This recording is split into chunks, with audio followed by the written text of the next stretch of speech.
નજર રાખવો હોય ને બીજા કયા એરિયાઝ તમને ગમશે?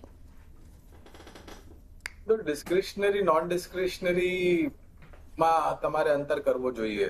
નોન ડિસ્ક્રિશનરી એટલે કે તમારે રોજની જે ખપતની વસ્તુઓ છે એ, અને ડિસ્ક્રિશનરી એટલે કે white good appliances, gems and jewellery, entry level two wheeler, entry level ગાડી વગેરે વગેરે, જે તમે હમણાં નહીં ખર્ચો કરો પણ ભવિષ્યમાં ખર્ચો કરશો. ત્યાં સુધી તમારો પ્રશ્ન છે ટાઇટનની ઉપર, તો મારા ખ્યાલથી નવા સ્ટોર જે જોડી રહ્યા છે એ એક વિશ્વાસ વરી પાછું મજબૂત કરે છે કે એમના મતે ખપતને લઈને આવનારા મહિનાઓમાં અને વર્ષોમાં ઉપરની સપાટી જોવા મળશે. નવા સ્ટોર્સ ખોલે એટલે વધારે પડતો માર્કેટ શેર એમને મળે, મોટો કસ્ટમર બેઝ મળે.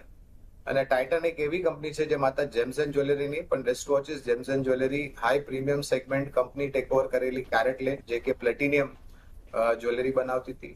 ત્યારબાદ મારા ખ્યાલથી ડીડમાસનું ટેક ઓવરની કાંઈ વાતો હતી, મારી પાસે વધારે પડતી જ્ઞાન નથી એટલે એની ઉપર ચર્ચા નહીં કરું. આઈ કેર, બેકપેક, એક્સેસરીઝ, પરફ્યુમ્સ, પાંચેય તરફથી યોગદાન બેલેન્સ શીટ પર આવે છે. પાયાના મતે ટાઇટન પર ખરીદારીની ભલામણ છે.